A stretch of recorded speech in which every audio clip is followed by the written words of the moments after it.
ఒక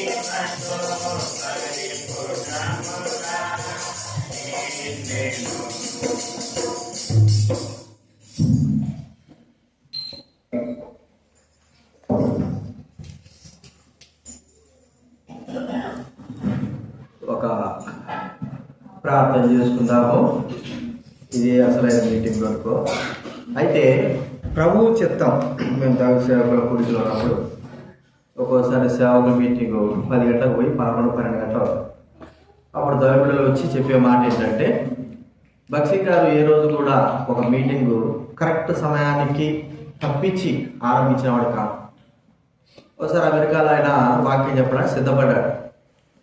వీళ్ళు అమెరికా వాళ్ళు కరెక్ట్ సమయానికి ముగించాలి, కరెక్ట్ సమయానికి రాదు. ఆయన గంట అయినా సరే రాలేదట.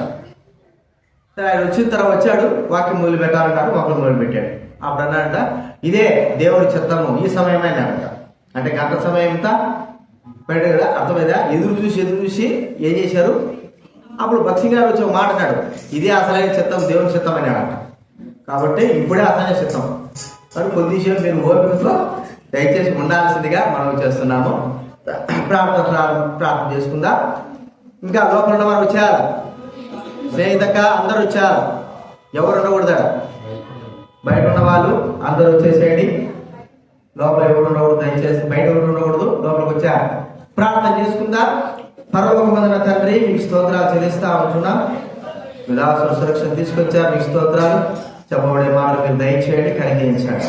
ప్రభావ మీకు స్తోత్రములు చెల్లిస్తూ మీ పరిపూర్ణ చిత్తానికి అప్పచెప్పుకుంటూ మీ దాసులు కూడా ప్రభావ బలపరిచి వాడుకున్నారు. మరి మీలో మరో దాసు మీ దాసులు తీసుకొచ్చారు. మా దాసు ద్వారా కూడా మేము వినగల వాక్యం అనుగ్రహించునైనా సహాయం చేయండి. కృతజ్ఞతాపూర్వక వందనాలు చెల్లిస్తూ యేసు నామమున ప్రార్థించి వేడుచున్నాము తండ్రి.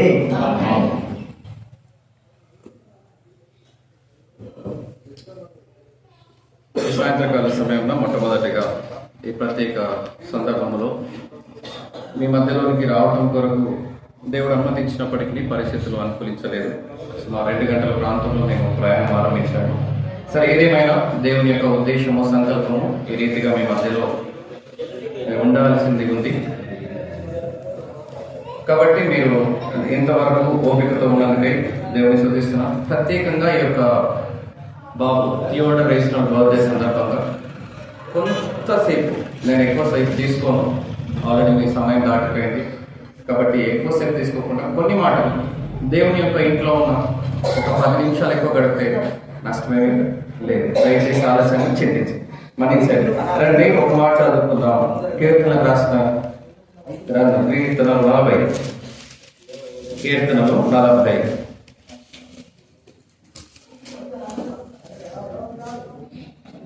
5వ వచనము అందరం కలిసి చదువుకుందాం. 5వ వచనం, కీర్తనలు 40. దయచేసి కొంచెం ముందుకు రండి, అందరం కలిసి చదువుకుందాం.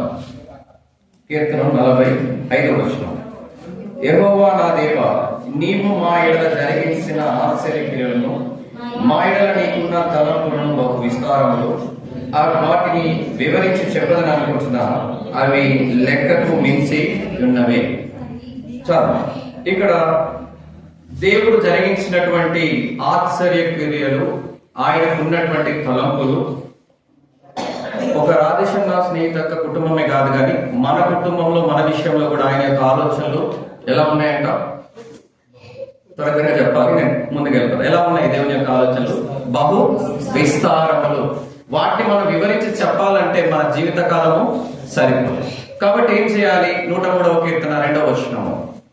కాబట్టి ప్రభు చేసిన ప్రతిదానికి మనము వివరించి చెప్పలేము. కాబట్టి కీర్తనకారుడు మనకు సహాయం చేస్తూ రాసిన మాట 103వ కీర్తన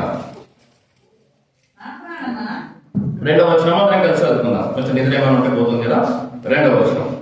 నా ప్రాణమా యెహోవాను సన్నిధించుము, ఆయన చేసిన ఉపకారములలో దేనిని మరవకుము. మొదటి మాట చూసినాం, ఆయన తలంపులు బహు విస్తారాలు. కాబట్టి వాటిని వివరించి చెప్పడానికి మన జీవితకాలం సరిపోదు. కాబట్టి కీర్తనకారుడు ఏమంటున్నాడంటే, తన ప్రాణంతో చెప్తున్నాడు, ఆయన చేసిన ఉపకారములలో దేనిని మరవకు. మన జీవితంలో చాలా దేవుడు ఉపకారాలు చేస్తాడు. కొన్నిటికి మాత్రమే కృతజ్ఞత చెప్తాం, మెజారిటీ వాటికి మనం ఏం చేస్తామంటే కృతజ్ఞత చెల్లించాం. అవసరము తీరిత వరకు కూడా దేవుని పాదాలు పట్టుకుంటాం, ప్రభు కృప చూపించి సహాయం చేస్తాడు.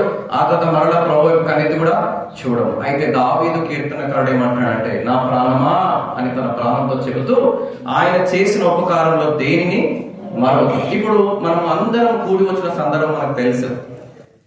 ఇప్పుడు ఇక్కడ కృతజ్ఞత చెల్లించడానికి ప్రభు ఏం ఉపకారం చేశాడు? త్వరగా చెప్పండి. మీరే ఆలస్యం, నేను రావడం ఆలస్యం, ఇప్పుడు మీరు చెప్పడం ఆలస్యం. దేవుడు ఏం ఉపకారం చేశాడు? రైట్. 127వ కీర్తన 3వ వచనం అందరం కలిసి చదువుకుందాం. 127వ కీర్తన 3వ వచనం అందరం కలిసి చదువుదాం. కుమారుడు యెహోవా అనుగ్రహించు స్వాస్యము, గర్భఫలము ఆయన ఇచ్చు బహుమానమే. ఇక్కడ కుమారుడు యెహోవా అనుగ్రహించు స్వాస్యము, రెండవది గర్భఫలం ఆయన ఇచ్చు బహుమానము. అంటే ఇప్పుడు మనం కృతజ్ఞత చెల్లించడానికి, ఆయన చేసిన ఉపకారంలో దేనిని మరొకటి ఉండడానికి మనమందరం సమకూడి ఎందుకు వచ్చినామంటే, దేవుడు మన యొక్క సంఘంలో, మన మందిరంలో ఉన్నటువంటి సహోదరుని కుటుంబంలో దేవుడు ఏం చేస్తూ వచ్చినాడు? ఉపకారం చేస్తూ వారికి ఏమి ఇచ్చినాడు? దేవుడు బహుమానమును ఇస్తూ ఇచ్చినాడు. దేవుడు ఎటువంటి బహుమానం ఇస్తాడు? యాకోబు పత్రిక 1వ అధ్యాయము దేవుడు ఇచ్చే బహుమానం ఎలా ఉంటుంది? యాకోబు 1వ అధ్యాయము 17వ వచనం అందరం కలిసి చదువుకుందాం. యాకోబు రాసిన పత్రిక 1వ అధ్యాయము 17వ వచనము దేవుడిచ్చే బహుమానం ఎలా ఉంది చదువుదాం. శ్రేష్టమైన ప్రతివియు సంపూర్ణమైన ప్రతివరమును పరసంబంధమైనదై జ్యోతిర్మయులకు తండ్రి యొద్ద నుండి వచ్చును. ఇప్పుడు దేవుడిచ్చేటువంటి బహుమానం ఎలా ఉంటుంది? శ్రేష్టమైనదిగా ఉంటుంది. ఎలా ఉంటుంది? శ్రేష్టమైనది. దేవుడు వారి దాంపతులను ప్రేమించి వారికి ఏమి ఇచ్చాడు? శ్రేష్టమైన బహుమానం. దేవుడిచ్చే బహుమానం ఎలా ఉంటుంది? శ్రేష్టమైనదిగా ఉంటుంది. ఆ బహుమానం ఎలా ఉంటుంది? మానవులు ఇచ్చే బహుమానం, ఇప్పుడు మనం ఆ బిడ్డను ప్రేమించి మనము కొన్ని గిఫ్ట్స్ తీసుకొని వచ్చి ఉంటారు కదా, కొంతమంది వస్త్రాలు తీసుకొని వచ్చి ఉంటారు, కొన్ని రకరకాల బహుమతులు తీసుకొని వచ్చి ఉంటారు. మనం ఇచ్చేది సంపూర్ణంగా ఉంటుందా? ఉండదు కదా. రండి, రూతు గ్రంథం 2వ అధ్యాయము 12వ వచనం దేవుడు ఇచ్చే బహుమానం ఎలా ఉంటుందో చూడండి. రూతు గ్రంథం 2వ అధ్యాయం 12వ వచనం అందరం కలిసి చదువుకుందాం. చదవండి. కింది భాగం చదువుకుందాం, సమయాన్ని సద్వినియోగపరచుకున్నట్టుగా. కింది భాగం. ఆయన నీకు సంపూర్ణమైన బహుమానము ఇచ్చాను. అంటే ప్రభు ఇచ్చే బహుమానం ఎలా ఉంటుందండి? సంపూర్ణంగా ఉంటుంది.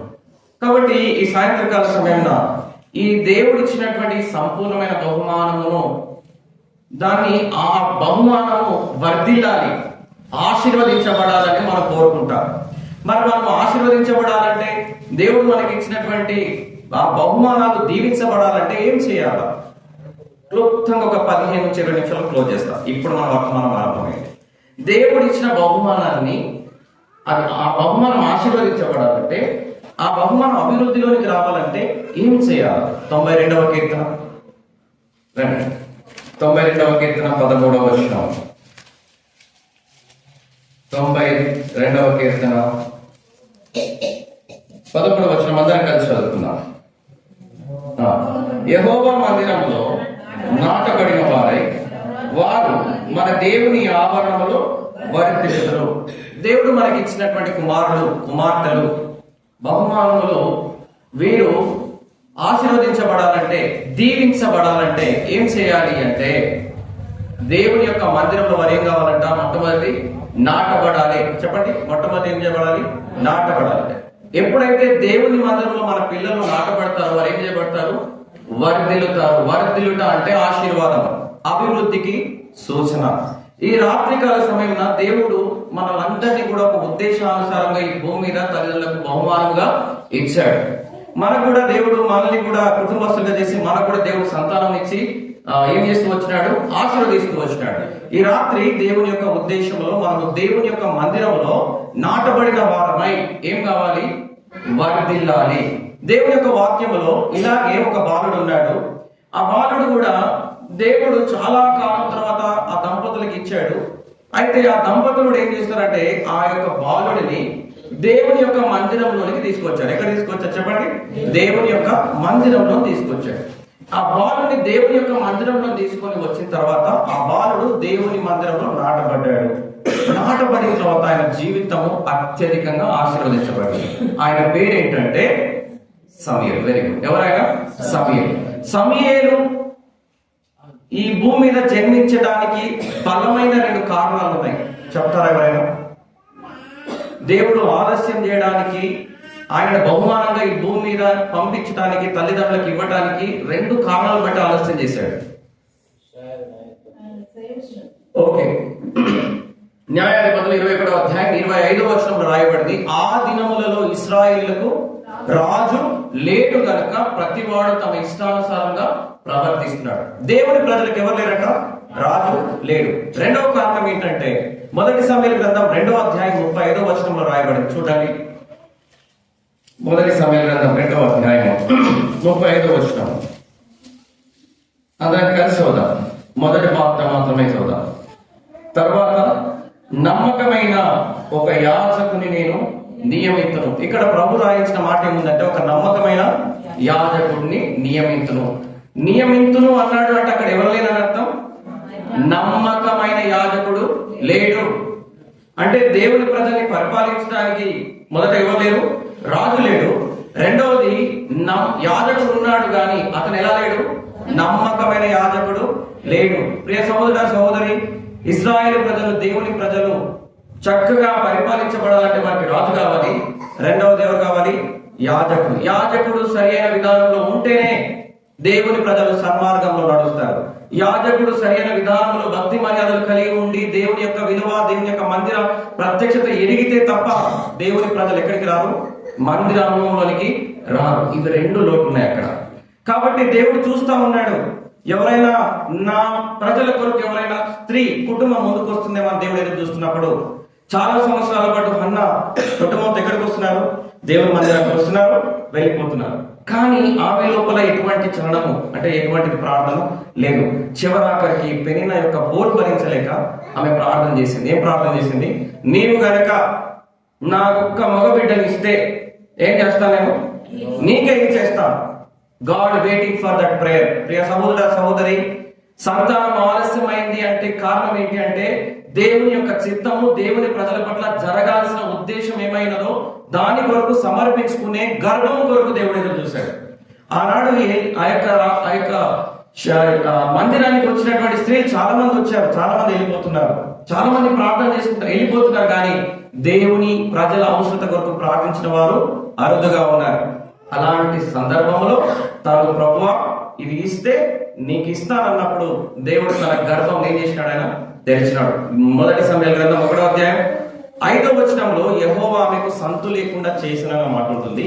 అదే అధ్యాయం 19వ వచనంలో చూస్తే యెహోవా ఆమెను జ్ఞాపకము చేసుకుని, గాడ్ రిమెంబర్ హర్. ఇప్పుడు ఓకే, మొత్తానికి దేవుడు దాన్ని బట్టి ఎవరు ఇచ్చారు? దేవుడు సమూయేలుని ఇచ్చాడు. ఇప్పుడు సమూయేలు పుట్టాడు. దేవుడితో ఏం నిబంధన చేసిందామా? మీరు నాకు ఇస్తే నేను తిరిగి మీకు ఇస్తాను అన్నట్టుగానే మొదటి అధ్యాయము చివరి వచనాలకు వచ్చేసరికి ఆమె ఎక్కడికి వస్తుందంటే, తన భర్త అడుగుతాడు పుట్టిన తర్వాత, అమ్మ దేవుడు కుమారుని ఇచ్చాడు కదా, మనం ఎక్కడికి వెళ్దాం? తిరిగి మందిరానికి వెళ్దామంటే తను ఏమందంటే, నేను దేవుడితో నిబంధన చేసుకున్నా, ఒక్కసారి బిడ్డ దేవుని మందిరంలో అడుగు పెడితే మళ్ళీ వాడు ఎక్కడికి రాడు, ఇంటికి రాడు. కాబట్టి వాడికి తల్లిగా నేను చేయవలసిన ఉపచారం ఏంటో, తల్లిగా నేను చేయవలసింది చేసిన తర్వాతనే వస్తానని ఆమె దేవుని మందిరానికి వెళ్ళలేదు. ఆ రీతిగా బిడ్డను పోషిస్తా వచ్చింది, ఆహారం ఇస్తుంది. అలాగే ఏం చెప్పిందో, ఎలా నేర్పించిందో, ఎలాంటి మాటలు చెప్పిందో, ఆ పసికందుకు ఆ బిడ్డకు పాలు పడితే ఏ మాటలు చెప్పిందో తెలియదు. కానీ ప్రియ సహోదర సహోదరి, మొదటి అధ్యాయం చివరి వచనంలో చదివితే ఒకసారి అందరం కలిసి చదువుదాం. చివరి వచనం, కాబట్టి నేను ఆ బిడ్డను యెహోవాకు ప్రతిష్ఠించుతున్నాను, తాను బ్రతుకు దినములన్నిటిలో వాడు యెహోవాకు ప్రతిష్ఠ అని చెప్పాను. అప్పుడు వాడు యెహోవాకు అక్కడనే బ్రొక్కెను. పాలు విడవడానికి బహుశా బిడ్డకి ఎన్ని సంవత్సరాలు పడుతుంది? 3 సంవత్సరాలు పడుతుంది. 3 సంవత్సరాలకి ఆ చిన్న బిడ్డ దేవుని మందిరం ఏం చేస్తున్నాడు? మొక్కుతున్నాడు. మొక్కటం అంటాడు. ఏంటి అర్థం? అర్థం ఏంటి? ఆరాధన చేస్తున్నాడు. మొక్కడం అంటే అర్థం ఏంటి? ఆరాధన. ప్రియ సహోదర సహోదరి, రాత్రి ఆలస్యమైనప్పటికీ కొంత సమయం దేవుని వాక్యం మీద మనసు పెట్టు. 3 సంవత్సరాల బిడ్డ దేవుని మందిరంలో అడుగు పెట్టిన వెంటనే యెహోవాకు మ్రొక్కినాడు అంటే తల్లి యొక్క ధర్మము, తల్లి యొక్క ఉపచారము, తల్లి యొక్క దేవుడు ఇచ్చినటువంటి బహుమానం విషయంలో ఆమెకు ఉన్నటువంటి ఆ యొక్క ప్రేమ, అయిష్టం ఎంత గొప్పగా ఉందో ఆలోచించాలి. ఈ రోజు ఇక్కడ వచ్చిన మనం అందరం కూడా దేవుడు మనం భూమి మనల్ని అనుమతిస్తూనే ఉన్నవాళ్ళం. నిజంగా దేవుడి మందిరానికి వస్తే ఆయన మొక్కగలుగుతున్నాం యథార్థంగా. 3 సంవత్సరాల పిల్లవాడు దేవుని సన్నిధికి రాగానే ఏం చేస్తున్నాడు? ఆయన మ్రొక్కినాడు. సరే, అనుకున్నట్టుగానే దేవుని మందిరంలోకి వచ్చారు, మ్రొక్కారు. అక్కడ ఏం చేస్తున్నారంటే ఆయన వదిలిపెట్టి తల్లిదండ్రులు ఎక్కడికి వెళ్ళిపోయారు? ఇంటికి వెళ్ళిపోయారు. ఇప్పుడు సమీర్ ఎక్కడ ఉన్నాడు? త్వరగా చెప్పండి, ఎక్కడ ఉన్నాడు? దేవుని మందిరంలో ఉన్నాడు. అనగా దేవుని మందిరంలో ఇప్పుడు నాటబడ్డాడు.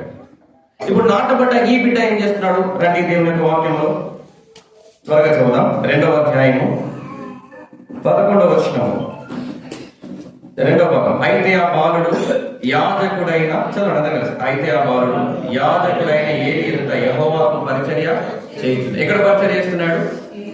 ఏలి ఎదుట. మొట్టమొదటి ఎక్కడ చేస్తున్నాడు? ఏలి ఎదుట యెహోవాకు పరిచర్య చేస్తున్నాడు. 18వ వచనం. బాలుడైన, అందరు కలిసి.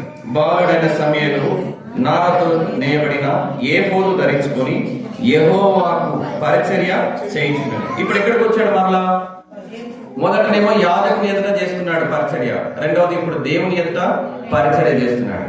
తర్వాత ఇదే భాగంలో 21వ వచనము, అందరం కలిసి చూద్దాం. యెహోవా హన్నాను దర్శింపగా ఆమె గర్భవతి అయి 3 కుమారులు 2 కుమార్తెలు కనెను. అయితే బాలుడకు సమూయేలు యెహోవా సన్నిధిని ఎదుగుచున్నాడు. నాటబడ్డాడు కాబట్టి దేవుని సన్నిధిలో ఏం చేయబడుతున్నాడు? ఆయన త్వరగా చెప్పండి, ఏం చేస్తున్నాడు? ఆయన ఎదుగుతున్నాడు. ఇక్కడ ఒక ప్రశ్న, మన వర్తమానం ముందుకు వెళ్తున్నప్పుడు దేవుడు సన్నిధిలో మన బిడ్డల్ని ఆయన ఆధీనంలో మందిరంలో ఎదిగిపోయేటట్టుగా, అంటే వారు అభివృద్ధిలోకి వచ్చినట్టుగా, నాటబడ్డట్టుగా మనకు ప్రవర్తన ఉందా? వారిని అలాగా మనం సిద్ధపరుస్తున్నామా? వారు ఆ రీతిగా దేవుడి మందిరానికి ప్రేమతో పట్టుకొని వస్తున్నామా? వారి విషయంలో మనం ఈ లోక సంబంధమైన చదువు కొరకు, ఎగ్జామ్స్ కొరకు, ఉద్యోగం కొరకు వాడు ఏదో ఈ యొక్క లోకం ఏదో సాధించాలని ఎన్నో ప్రయత్నాలు చేస్తున్నాం. మంచిది, చేయొద్దని కాదు. అయితే ప్రియ సహోదర సహోదరి, నీ కుమారుడు దేవుని మందిరానికి, నీ కుమార్తె దేవుని మందిరానికి వచ్చి ఎదుగుతుందా? నాటబడిందా నీ కుమార్తె, నీ కుమారుడు? దేవుడు ఇచ్చిన శ్రేష్టమైనటువంటి బహుమానం విషయంలో నిర్లక్ష్యము ఉంటారు. ముందుకెళ్దాం రండి. ఇదే అధ్యాయంలో 26వ వచనం అందరం కలిసి చదువుతున్నాం. 26. బాలుడకు సమూయేలు ఇంకను ఎదుగుచు యెహోవా దయను మనుష్యుల దయను వర్ధిల్లించును. ఎవరి దయను వర్ధిల్లుతున్నాడు? మొదటిగా దేవుని దయ. దేవుని దయ ఎక్కడ దొరుకుతుంది? దేవుని మందిరంలో నాటబడితే దేవుని యొక్క దయ దొరుకుతుంది. తర్వాతనే మనుషుల దయ. దురదృష్టవశాత్తు మన దయ ఎక్కడ వెతుకుంటామండి? మనుషుల దగ్గర వెతుకుంటాం. మన లీస్ట్ ప్రయారిటీ, చివరి ప్రయత్నం ఎవరు కావాలంటామంటే, ఇంకా అన్ని ప్రయత్నాలు చేసినాం ప్రభావ, ఇక నీ ఇష్టం, ఇక వాళ్ళు పాస్ చేస్తావో, ఫెయిల్ చేస్తావో, పెళ్లి చేస్తావో, ఉద్యోగం ఇస్తావో, ఇక నీ ఇష్టం అని తీసుకొచ్చి మళ్ళా మన పిల్లలు ఎడబడిస్తామంటే, దేవుని మందిరంలో ప్రార్థనలో పిల్లలు ఏం చేస్తాం? నీ ఇష్టం అని దేవునికి అప్పగిస్తాం. అదే మొదటినే మళ్ళీ తీసుకొచ్చి దేవుని చేతిలో పెడితే, అర్థమవుతుందా? ముందే దేవుని చేతిలో పెడితే ఏమవుతారు? వాళ్ళు దేవుని దయను బట్టి ఏం చేస్తారు? వాళ్ళు వర్ధిల్లుతారు. ఈ రీతిగా మొదటి మాట చూసినా, సమూయేలు ఎక్కడ నాటబడ్డాడు? దేవుని యొక్క మందిరంలో నాటబడ్డాడు. ఇప్పుడు ఎలా వర్ధిల్లాడో చూసి మనం ముగించుకుంటాం. రండి దేవుని యొక్క వాక్యంలో ఉంది. మొదటి సమూయేలు గ్రంథం 3వ అధ్యాయము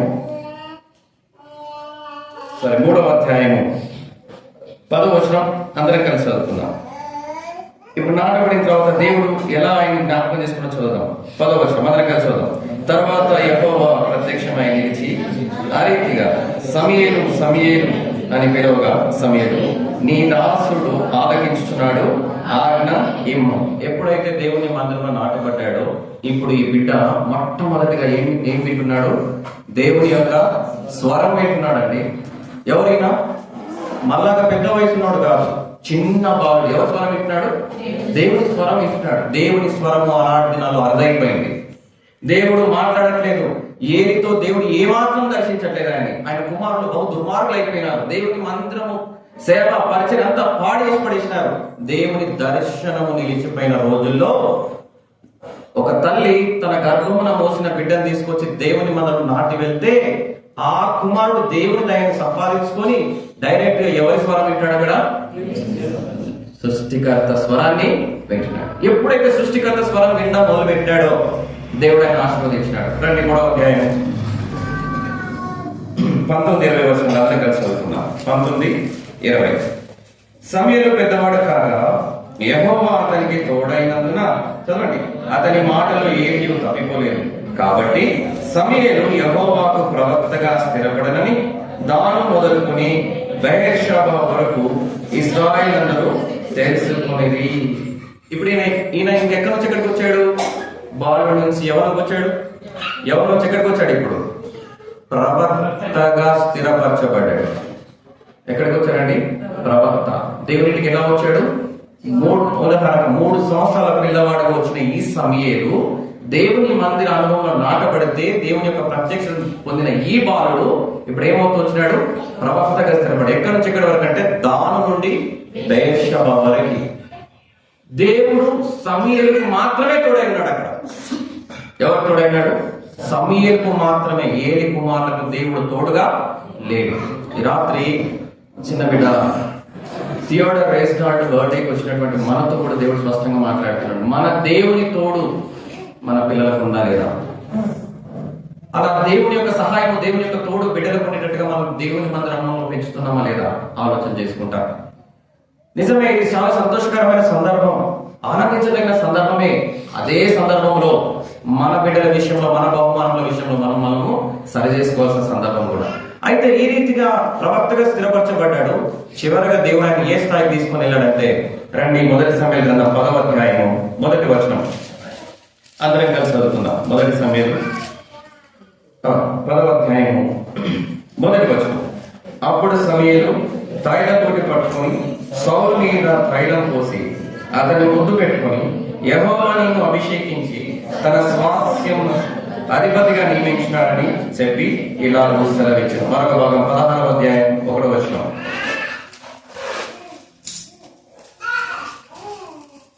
16:1 త్వరగా చదువుదాం. అంతటి యెహోవా సమూయేలుతో ఇలా సెలవిచ్చాను, ఇశ్రాయేలు మీద రాజుగా ఉండకుండా నేను విసర్జించిన సౌలును గురించి నీవెంతకాలం దుఃఖించుదు? నీ కొమ్మును తైలంతో నింపుకొను. బెత్లెహేమీయుడైన యెషయా యొద్దకు నిన్ను పంపుచున్నాను. అతని కుమారుడు ఒకరిని నేను రాజుగా నియమిస్తున్నాను. ఎక్కడికి ఇప్పుడు ఈయన ఎంత హెచ్చించినాడు దేవుడు? రాజులు కాదు, రాజులను. 10వ అధ్యాయం 1వ వచనంలో సౌలును అభిషేకించాడు. 2వది దావీదును అభిషేకించినాడు. ఎవరైనా దేవుని మందిరంలో నాటబడ్డ చిన్న బాలుడైన సమూయేలు. ఇది వర్ధిల్లుట అంటే. మనం ఈ లోకంలో ఎన్నో వాటి కొరకు మన పిల్లల్ని పెంచుతుంటాం. దానికంటే ప్రాముఖ్యంగా మన బిడ్డలు దేవుని మందిరంలో నాటబడిన వారై దేవుని సన్నిధిలో ఏం కావాలండి? ఇలా దేవుని తోడును పొందుకున్న వారు ఏం కావాలి? అంచెలంచెలుగా వర్ధిల్లాలి. ఈ రాత్రి చిన్న బిడ్డ థియోడర్ రేస్నాల్డ్ బర్త్డే సందర్భంగా ఆ బిడ్డతో పాటు మన బిడ్డలు కూడా ఎదగాలంటే నేర్పవలసిన 3 సంగతులు 5 నిమిషాలు చెప్పి క్లోజ్ చేస్తారు. ద్వితీయోపదేశకాండం 6వ అధ్యాయం. ద్వితీయోపదేశకాండం 6వ అధ్యాయం. దేవుని మందిరంలో నాటబడిన బిడ్డ ఏ రీతిగా ఆశీర్వదించబడ్డ చూసాము. అలాగే మరి మన బిడ్డలు కూడా దేవుని మందిరంలో అనుభవంలో వచ్చి ఆశీర్వదించబడాలంటే ఏం చేయాలి? రండి చదువుదాం. 5 నిమిషాల్లో ముగిస్తానండి. 6వ అధ్యాయము 6-7 వచనాలు అందరం కలిసి చదువుదాం. 6-7 వచనాలు.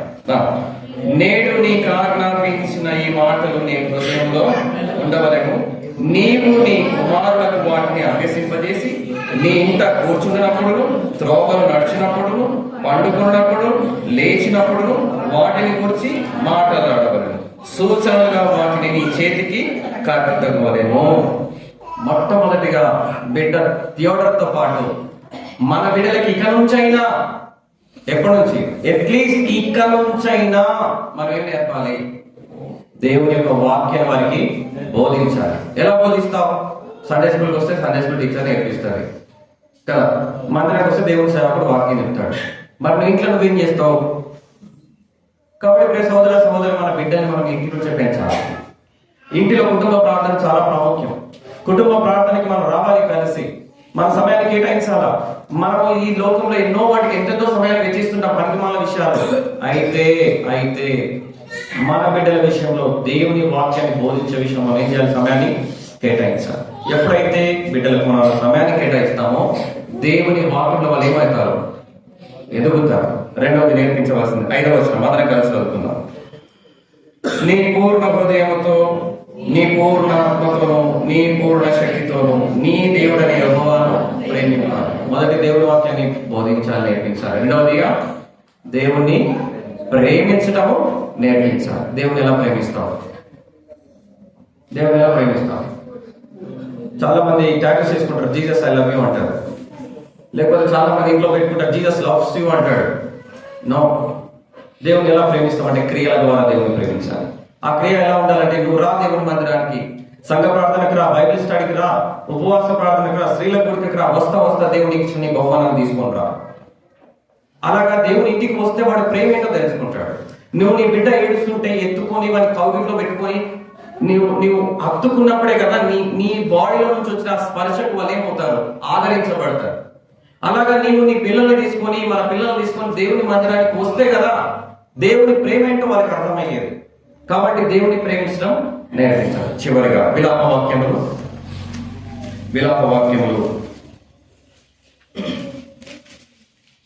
2వ అధ్యాయం. విలాప వాక్యములు 2వ అధ్యాయం. ఇది చాలా ప్రాముఖ్యమైనది. ఇంకా మనం మందిరంలో నాటబడాలి. దానికంటే ప్రాముఖ్యంగా మనం చేయాల్సిన పని ప్రస్తుత కాలంలో 2వ అధ్యాయము. దయచేసి అందరం కలిసి చూద్దాం. 19వ వచనము ఇరిమియా తర్వాత ఉంటుంది. చూడండి, 2:19 వచనం అందరం కలిసి చూద్దాం. 2:19 చదవనా? నీవు లేచి రేయి మొదటి జామున మొరపెట్టుము, నీళ్లు కుమ్మరించినట్లు ప్రభు సన్నిధిని మీ హృదయములను కుమ్మరించుము. నీ పసిపిల్లల ప్రాణము కొరకు నీ చేతులను ఆయన తట్టు ఎత్తుము. ఎవరి ప్రాణం కొరకు? త్వరగా చెప్పండి, మీద లేదు. ఎవరి ప్రాణం కొరకు? పసిపిల్లల ప్రాణం కొరకు. ఎప్పుడు లేవాలంట? 8 గంటలకు లేవాలంట. రాయబడిందా? ఎప్పుడు? త్వరగా చెప్పండి, గట్టిగా చెప్పండి. రేయి మొదటి జామున అంటే ఎప్పుడో? సరే, 4 లేకపోయినా అట్లీస్ట్ సూర్యుడు రాకముందన లేవాలి. ఓకేనా? అంటే అట్లీస్ట్ సూర్యుడు రాకముందే, సృష్టి ధర్మం ఆరంభించక పూర్వమే, సూర్యుడు ఉదయించక పూర్వమే లేచి మనం ఏం చేయాలంట? ఏం చేయాలి? త్వరగా చెప్పండి. ఏం చేయాలి? మన బిడ్డల కొరకు దేవుని సన్నిధిలో చేతులెత్తి, ప్రభువా నీ దయను బట్టి నాకు ఈ కుమార్తెనిచ్చావే, ఈ కుమారుడు నీ సన్నిధిలో ఆశీర్వదించబడినట్టుగా, నాటబడినట్టుగా, దీవించబడినట్టుగా ఈ బిడ్డను పోషించడానికి నాకు శక్తిని, ఎదగడానికి మనకి జ్ఞానమీయమని మనం ఎవరి పాదాలు పట్టుకోవాలంట? దేవుని పాదాలు పట్టుకోవాలి. ఎప్పుడైతే ప్రియ సహోదర సహోదరి ఈ 3 అనుభవాలు ఇక్కడ ఉన్నాయి. సమయం అయిపోయింది, ముగిస్తున్నాను కాబట్టి చెప్పట్లేదు. ఈ 3 అనుభవాలు చాలు. మొట్టమొదటిగా దేవుని వాక్యాన్ని బిడ్డలకు ఏం చేయాలి? మనము బోధించాలి. రెండవది ఏం చేయాలి? చెప్పండి, దేవుణ్ణి ప్రేమించటం నేర్పించాలి. మూడవదిగా వారి కొరకు మన తల్లిదండ్రులు ఏం చేయాలి? ప్రార్థన చేయాలి. ఈ 3 ఎవరు చేశారు? అన్న చేసింది. చెప్పండి, ఏం చేసింది ఆమె? అన్న చేసింది. మొదటిగా దేవుని వాక్యాన్ని వినుట కొరకు, దేవుని దర్శనం కొరకు ఎక్కడ వచ్చింది ఆమె? దేవుని మందిరానికి వచ్చింది. Very good. దేవుని మందిరానికి వచ్చిన తర్వాత ఆమె ఏం చేసింది? దేవుని ప్రేమించడం మొదలు పెట్టింది. ప్రభా నీ అవసరం ఏముందో అది తీర్చుకో, నన్ను వాడుకో ప్రభా, నా గర్భాన్ని వాడుకొని దేవుని ప్రేమించింది. కాబట్టి లేక పుట్టిన కుమారు ఏం చేసింది? దేవునికి బహుమానంగా ఆమె ఇచ్చేసింది. ఒకరు మనం ప్రేమిస్తేనే మన కొరకు, వారి కొరకు మనం ఏమైనా చేయగలుగుతాం. కాబట్టి ప్రేమించిన కుమార్ని ఇచ్చింది. ఇప్పుడు ఇచ్చి ఏం చేసిందంటే, పెద్దోడు అయ్యా నీ మందిరంలో ఉన్నాడు, ఆడి ఇచ్చి వచ్చిన ఆయనకి ఏమైందో ఏమో, ఎట్లున్నాడో ఏమో కదా, వాడిని చూసుకో ప్రభా అని రేయి మొదటి జామున లేచి ఆ తల్లి కన్నీటి ప్రార్థన చేసింది. అందుని బట్టే సమయలు, బాలుడైన సమయలు ఎక్కడి నుంచి? మందిరంలో నాటబడిన అనుభవంలో నుండి రాజులను అభిషేకించే స్థాయికి వెళ్ళిపోయాడు. అలాగా దేవుని యొక్క 2 అవసరాలు తీర్చబడ్డాయి. మొదటి అవసరం ఏముంది? ఆ దినములలో ఇజ్రాయెల్కి లేరు, రాజు లేడు. ఇప్పుడు సమయల ద్వారా మందిరంలో నాటబడిన ఈ బాలుడి ద్వారా దేవుడు ఎవరు ఇచ్చాడు? రాజులను ఇచ్చాడు. ఎవరి ద్వారా ఇచ్చారు? సమయలు వెళ్ళి అభిషేకిస్తే తప్ప రాజుగాడు. అంతగా దేవుడు హెచ్చించాడు. రెండవదిగా నమ్మకమైన యాజకుడు లేడు, కానీ దేవుడు సమయాన్ని జ్ఞాపకం తీసుకుని నమ్మకమైన యాజకుడిగా ఆయన స్థిరపరిచినాడు. ఆయన వంటి ప్రవక్త, న్యాయాధిపతి ఇంకా ఎవరు కూడా దేవుని యొక్క వాక్యం మనము చూడలేదు. ప్రియ సోదర, అట్టి అనుభవంలోనికి ఎవరు రావాలి? ఇప్పుడు త్వరగా చెప్పండి, ఎవరు రావాలి? థియోడర్ రెజినాల్డ్ రావాలి. తనతో పాటు మనమందరం, మన పిల్లలు కూడా ఎక్కడికి రావాలి? ఇట్టి అనుభవంలోనికి రావాలి. మన బిడ్డ పేరు ఏం పేరండి? థియోడర్. చెప్పండి, నాకు అర్థం. Theodore Reginald. థియోడర్ రెజినాల్డ్ అంటే అర్థం ఏంటి తెలుసా? థియో అంటే దేవుడు. థియో అంటే దేవుడు. ఒడియా అంటే అర్థం గిఫ్ట్. ఇది గ్రీకు పదం. అంటే ఆ బిడ్డ యొక్క పేరుకు మొదటి మాటకు అర్థం ఏంటి? దేవుని యొక్క బహుమానం. చెప్పండి, దేవుని యొక్క బహుమానం. థియో అంటే దేవుడు, ఒడియర్ అంటే బహుమానం. ఇంకో మాట పెట్టారు, ఏం పెట్టారు? రెజినాల్డ్. రెజినాల్డ్ అంటే అర్థం ఏంటంటే ఏ వాయిస్ రూలర్ అని అర్థం. వాయిస్ రూలర్ అంటే శక్తివంతమైన పవర్ఫుల్ వాయిస్ రూలర్ అని అర్థం. శక్తివంతమైనటువంటి పరిపాలకుడు, జ్ఞానంతో పరిపాలించేవాడు. ఎంత ముద్దు పేరు పెట్టారు కదా. ఈ రెండు పేర్లు యాక్సిస్ గా బైబిల్ లేకపోయినప్పటికీ గ్రీకు భాషలో ఈ రెండు పేర్లు వచ్చినాయి. దేవుడు తల్లిదండ్రులకు చక్కని ప్రేరేపణ ఇచ్చాడు. బిడ్డ కూడా తన ఎదుగు జీవితంలో రాబోయే దినాల్లో దేవుని సమాజానికి, దేవుని మందిరానికి, ఈ సొసైటీలో బిడ్డ దేవుడు వరముగా ఎదుగుతూ దేవుని ప్రజలకి, ఈ లోకంలో ప్రతి మానవుడు కూడా బిడ్డ జీవించినంత కాలం కూడా ఒక శక్తివంతమైనటువంటి బిడ్డగా ఎదిగి ఈ సమయాల వలె దేవుని మందిరంలో నాటబడిన వాడై దేవుని దయని బట్టి బిడ్డ కూడా ఆశీర్వదించబడినట్టుగా, వర్ధిల్లినట్టుగా మనమందరం కూడా ప్రార్థన చేస్తాం. ఈ రీతిగా దేవుడు నాకు ఇచ్చినట్టు గొప్ప ధన్యతను బట్టి తనను బట్టి దేవుని స్తుతిస్తాం. ఇద్దరు ఆరాధించాలి. ఆనందించిన స్నేహితులు రావాలి, ముందుకు రావాలి. 2 నిమిషాలు, 1 నిమిషం, 20 నిమిషం ఆరాధించాలి. ఆరాధించిన తర్వాత చివరి ప్రార్థన సోదరు మహిళ చేసి ఊహించేస్తాడు. ఊహించుకున్నాం. ఆరాధించాలి. 3 ఆరాధించాలి. ఆరాధించాలి.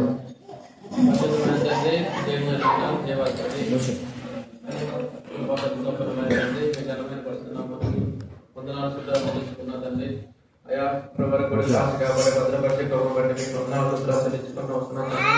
అయా మరి మీరు ఇచ్చినటువంటి వాగ్దానం బట్టి నా యొక్క జీవితంలో, నా కుటుంబ జీవితంలో తండ్రి మీరు కుమారుడు ఇచ్చిన కొడుకు బట్టి మీకు వందనాలు తెలుసుకుంటూ వస్తున్నాను తండ్రి. అయా మరి 1 నెల మొదటి నుంచి కూడా ఇప్పటి వరకు తండ్రి బాధలు, కష్టాలు, ఇబ్బందులు, రోగాలు అన్నింటిలో కూడా తండ్రి మీరు ఎంతో ప్రేమ చూపిస్తూ నడిపిస్తూ మా కుటుంబం ఆదరణ చేస్తున్న ప్రభు బట్టి మీకు వందనాలు తెలుసుకున్నాం తండ్రి. విడివిడిలో కూడా ఎన్నో సందర్భాల్లో మీరు చేసిన మేలుకై మీకే ఘనత, మహిమ, ప్రభావం తెలుసుకున్నా తండ్రి. మీకు ఎంత చేసినా కానీ, ఎంత ఆలోచన కానీ మీరు నిరసనగా ఉంటూ ఈ కొద్ది స్థుతి ఆరాధన ప్రభు బట్టి సమర్పిస్తున్నాం తండ్రి.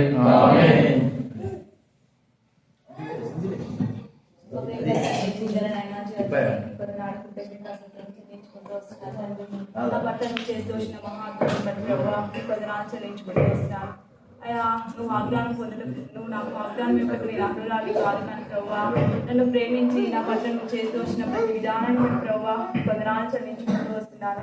నాకు ఇచ్చిన వాగ్దానాన్ని బట్టి ప్రభువా మీకు వందనాలు చెల్లించుకుంటూ వస్తున్నాను. ఆ బిడ్డ పట్ల చేస్తూ వచ్చిన ప్రతి ఒక్క మేలు, ఉపకారం బట్టి ప్రభువా మీకు వందనాలు చెల్లించుకుంటూ వస్తున్నాను తండ్రి. అయ్యా నేనైతే మాత్రం ప్రభువా నేను గుర్తించుటకు, నేను ఆరాధించుటకు, నేను కనపరచుటకు ప్రభువా నేనైతే అర్హురాలి కాదని ప్రభువా నీ పాద సన్నిధిలో ఒప్పుకొంటూ ఈ యొక్క చిన్న స్తుతి ఆరాధన నీ పాద సన్నిధిలో ప్రభువా సమర్పిస్తున్నాను తండ్రి. ప్రార్థన చేసుకుందాము.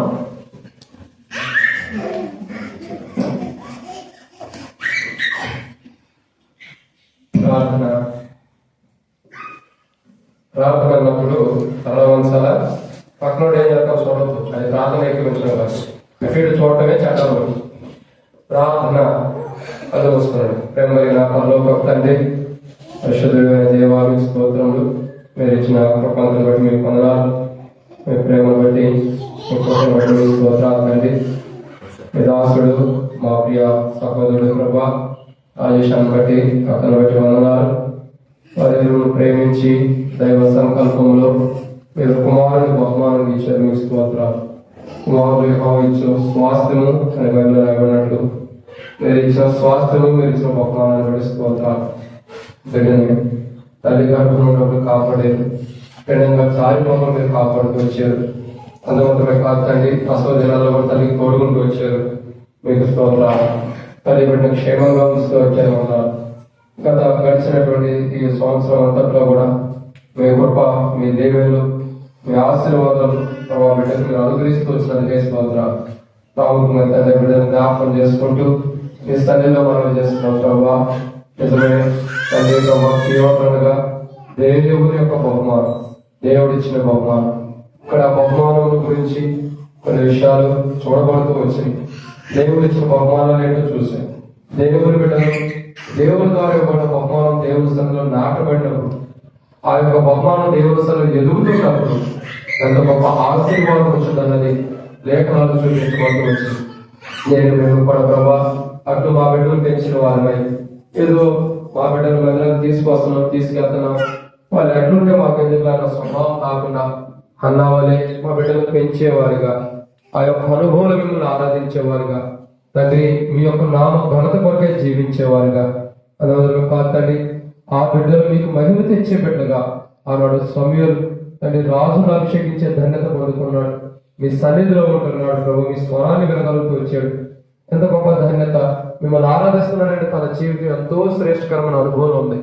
అటు అనుభవం థియేటర్ రిజనాలను కూడా ఈ బిడ్డను కూడా మీరు అనుమతించండి. అటు అనుభవం ఈ బిడ్డ వచ్చిన వాడే, సమయంలో వలె దేవుని సన్నిధిలో నాటబడిన వాడే, దేవుని దగ్గర వచ్చి బహుమానాలు పొందుకుంటూ పరిపూర్ణ రక్షణ విశ్వాసయుతులు సాగడానికి సహాయం చేయండి.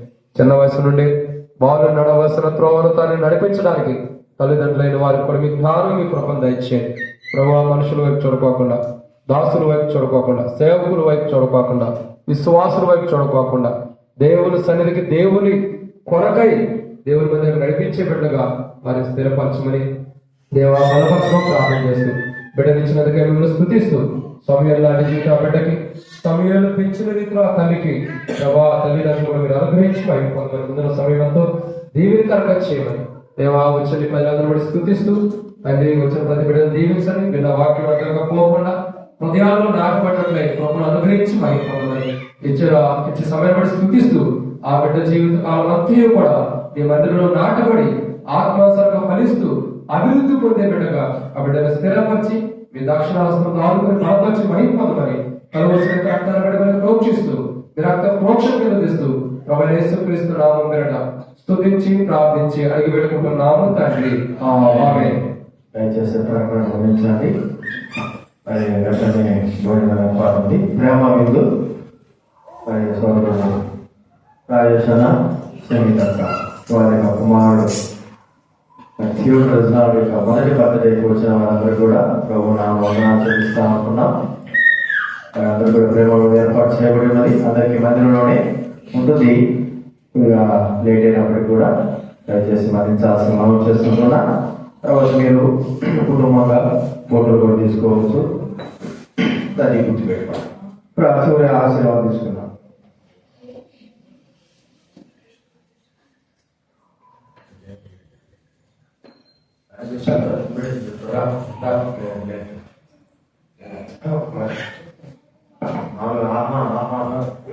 అందరికి ఆహ్వానం చేసింది త్వరగా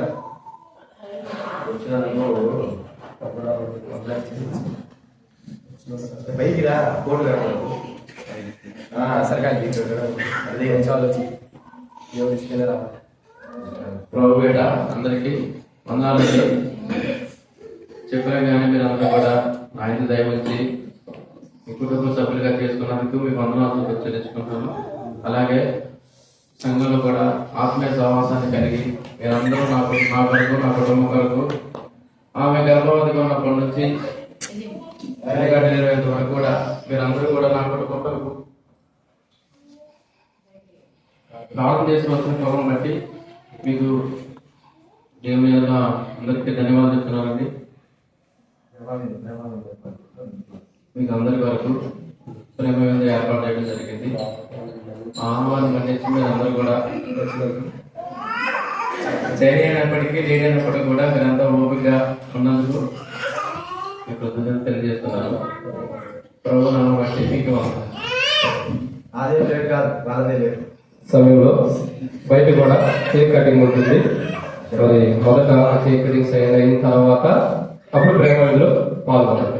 ఫొటోస్ కూడా అందరూ కూడా చాలా సంతోషంలో పాల్గొనాలని మనవి. కాబట్టి అన్ని సర్వేలు చేస్తున్నారు కానీ ఇక్కడ సర్వేకి వచ్చేసరికి తెలియకపోతున్నాడు.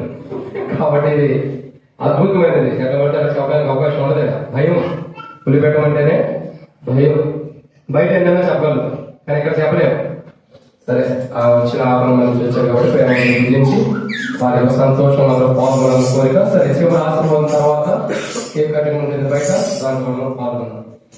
తొట్టెలను కాపాడుకును, తన మహిమేదుటి మహానందంతో నిర్దోషి నిలబెట్టడమును, శక్తిగల రక్షకుడైన ప్రభు యేసుక్రీస్తు ప్రభు యొక్క కృపయు ప్రేమ సమాధానమును ఇప్పుడు నేను చెలవచ్చిన వారిని, ప్రత్యేకంగా రాజేష్ అన్న సహోదరికి, వారిని ప్రేమించి ఇచ్చిన మొదటి సంతానమైన పాపకి, రెండవ సంతానమైనటువంటి బాబుకును, దేవుని మందిరం నాటబడిన వారై దేవుని మందిరం వర్ధిల్లుతూ సమయంలాగా దేవుని ఆరాధిస్తూ రూతు వలె దేవుని యొక్క రెక్కల కింద ఉంటూ ఆత్మానుసారంగా ఎదుగుతూ చిన్న వయసులైన రక్షణానుభవం కలిగిన వారే దేవుని యొక్క రాజ్యానికి వారసులుగా ఉన్నట్లు ప్రభు కృప సమాధానము అన్ని దీవెనలు ఇప్పుడు ఎలా ఈ కుటుంబానికి చేరవచ్చిన మనందరికీ, తిరిగి వెళ్తున్న ప్రయాణంలో ఉన్న మనకి, ప్రేమ విధులు కూడా దేవుని కృప సహాయం చేయనుగాక.